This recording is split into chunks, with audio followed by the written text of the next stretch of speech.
Hey YouTube, this is the Robinhood Investor. Hope you had a great week of trading. Today I'm going to provide an overview of my portfolio, currently at $323,677, cash position of $11,062. I also have another $30,000 in a high yield savings account. Past week, I am down 6.18% or $21,000. Past month, down 10.51% or $38,000. So overall, relative to the market, I'm slightly lower just because I have a lot of more growth stocks, a lot more volatility. Taking a look at the S&P 500, past week down 5%, past month down 5.63%. Overall, past year still up 14.26%, and past 5 years 93.22%. So past 5 years, overall, it didn't dip too much. So if you look at the bigger picture, in the grander scheme of things, it's still up. And taking a look at my overall position, VOO, tracks the S&P 500. This makes up 5.65% portfolio, or $17,666. I'm up 61%. It's a great way to have exposure to the U.S. market while being diversified. Next position is Vanguard Information Technology ETF.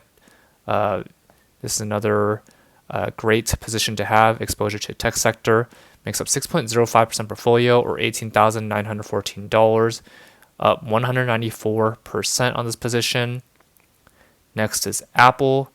This company makes a lot of hardware like iPhone, Mac computers, and they continue to grow their services business as their ecosystem is increasing market share. Having services is another good leverage, as well as the wearables business such as headphones, AirTags. This makes up 11.37% portfolio, or $35,556. I'm up 298% on this position. Nvidia, which makes GPU chips, as well as they're in the data center business, makes up 10.65% portfolio, or $33,300, up 394% on this position. Microsoft, they're in the enterprise solutions space, and they recently acquired Activision Blizzard, so hopefully they beef up their gaming business as well as expand their metaverse segment. Makes up 6.82% of my portfolio, or $21,333, up 236% on this position. Amazon, which is big in the e-commerce space as well as cloud computing, Amazon Web Services, makes a 5.95% portfolio, or $18,603, up 42% on this position. I plan to increase my exposure to Amazon. So yeah, don't plan to sell any of my position, but add more to Amazon. Google, or Alphabet Class A shares, they're big in the online advertisement space. Makes a 3.34% portfolio, or $10,428, up 153% on this position. Alphabet Class C shares, this does not have voting rights, makes up 2.5% portfolio, or $7,805, up 161% on this position. Visa, which is big in the payment processing space, makes up 4.26% portfolio, or $13,311, up 74% on this position. Tencent, which is a big tech company in China, pretty diversified in social media, gaming, fintech, makes a 3.71% portfolio, or $11,601, up 23% on this position. So if you can see, Tencent, or just Chinese stocks in general, they took a big dip ever since February 2021. Facebook or Meta platforms, big in the online advertisement space with Facebook, Instagram. They also own WhatsApp and then Oculus in the VR space. And I've been hearing recent news of during the holiday season, Oculus did really well in terms of sales. And yeah, the fact that Facebook rebranded their company to Meta just shows how much they believe in the metaverse. This makes up 3.67% portfolio, or $11,480, up 69% on this position. I plan to add more to my Facebook position and do not plan to sell any of it. So yeah, adding more Facebook. Johnson & Johnson, big in the healthcare space, whether it's consumer healthcare, consumer products or pharmaceutical and medical devices. Makes a 3.06% portfolio or $9,562.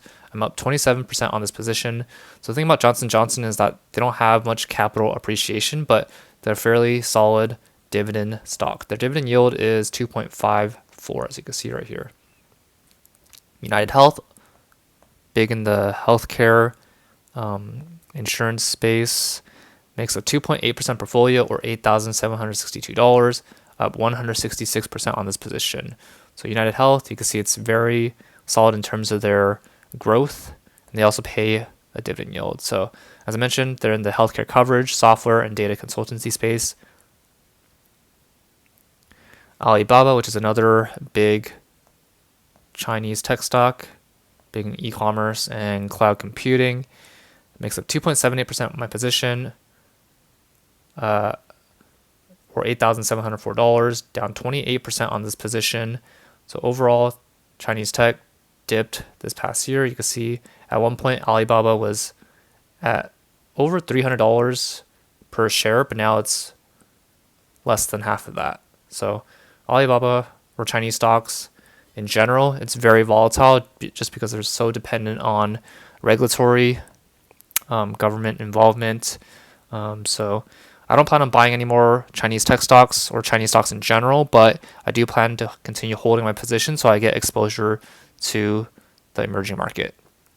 Taiwan Semiconductor Manufacturing Company makes up 2.7% my portfolio or $8,449. I'm up 50% on this position. So TSM, as the demand for semiconductor chips increase, TSM will continue to benefit from that. McDonald's, another great dividend play, makes up 2.44% portfolio or $7,623. I'm up 58% on this position. Costco, another great dividend stock. This makes up 2.16% portfolio or $6,742. I'm up 93% on this position. So the thing about Costco, it's a big warehouse, membership warehouse retailer. It dipped slightly. At one point, it was about 567. And I plan to continue adding to my Costco position. Don't plan to sell any of my existing, just because I think Costco is a very great dividend stock.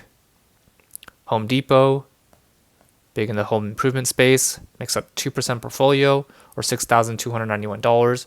I'm up 130% on this position. So as people continue to invest in their own property, Home Depot would benefit from that. Boeing, which is a big industrial stock, makes up 1.96% portfolio or $6,129. I'm down 9% on this position. So the thing about Boeing, I've been holding this for a very long time, and there's a lot of volatility just because of travel overall, whether it's business or personal travel. There's a lot of volatility around that. So past 5 years, you can see it's only up 29%. Took a significant dip around early 2020, but I plan to continue holding this position. Don't plan to add any more to it. Berkshire Hathaway. So this is Warren Buffett's company, very diversified holding company, makes up 1.85% portfolio or $5,789. I'm up 61% on this position, and some of the larger positions include Apple, and you can see past 5 years up 88%. Interestingly, Berkshire Hathaway doesn't pay out any dividends, so it's purely capital appreciation play. I might add more to this holding company just because I think it's a very diversified, strong company overall. PayPal, so similar to all the tech growth stocks, took a dip as well past year, down 34%. Past 5 years, you can see it dipped from $300, so almost half of the value wiped out. I do plan on adding more to my PayPal position. Makes up 1.77% of my portfolio or $5,523.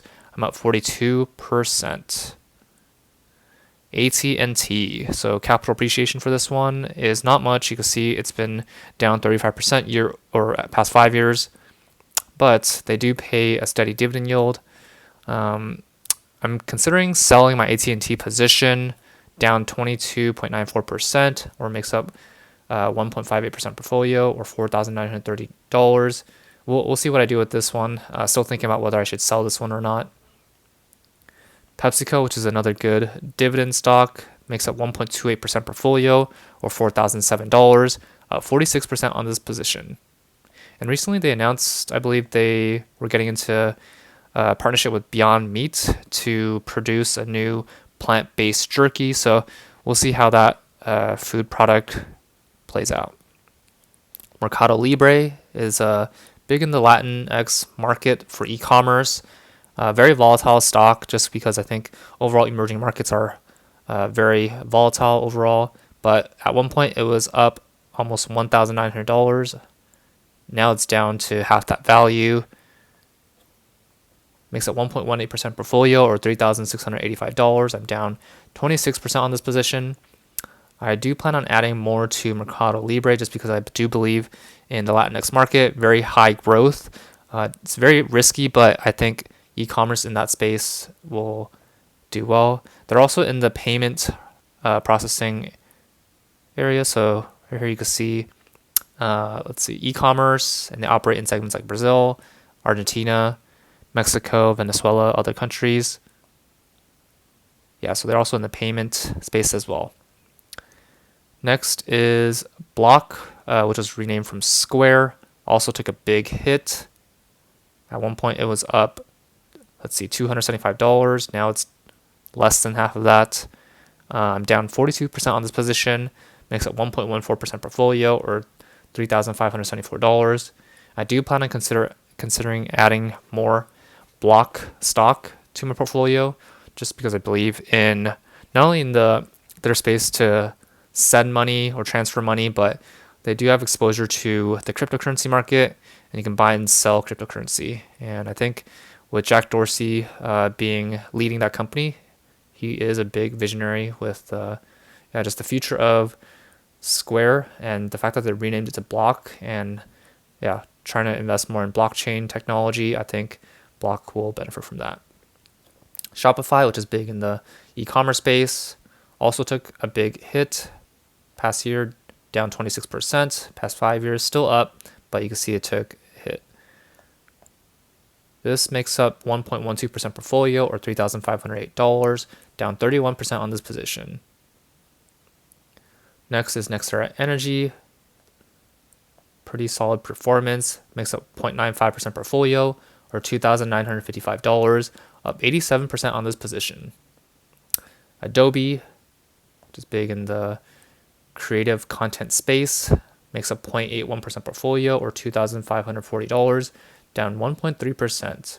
So actually Adobe, I bought this a while back and I was up significantly, but you can see it took a dip. So yeah, my position has dipped as well.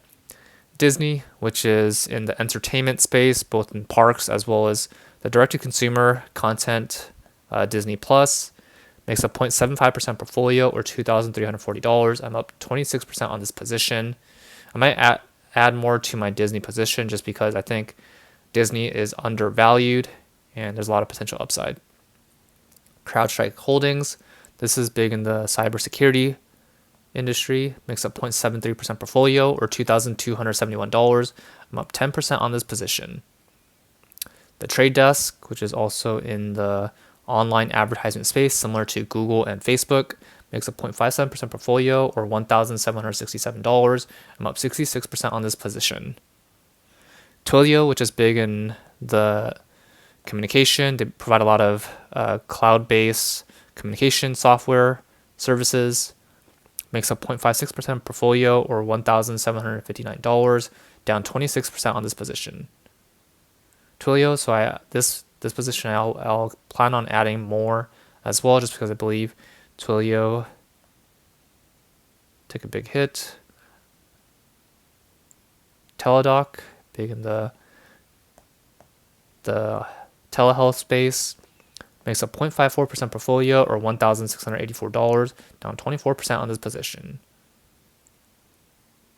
Baozun, which is a Shopify of China, similar to Alibaba and Tencent, it dipped significantly. A lot of regulatory potential barriers. Makes up 0.52% portfolio, or $1,622, down 60% on this position. That's my last stock. Overall, some big wins in the big tech stocks I'm holding, but a lot of the growth stocks I got into recently were hit, and I do plan on adding more to some of my existing positions and increasing my cash position. And yeah, I plan to steadily deploy capital into the market, not right away, but overall over a set period of time, just to get more exposure. I do think that when there are volatile times like these, it's great to deploy capital, just because when others are fearful, it's a great time to buy. So that's all from my portfolio. What are your thoughts on these positions, and what are you holding? Comment down below. Remember to use my referral links below. Both of us get $20 for using personal capital, or free stock for using Robinhood. If you like this video, give it a thumbs up, and if you want to learn about investing, subscribe to this channel. See you in the next video.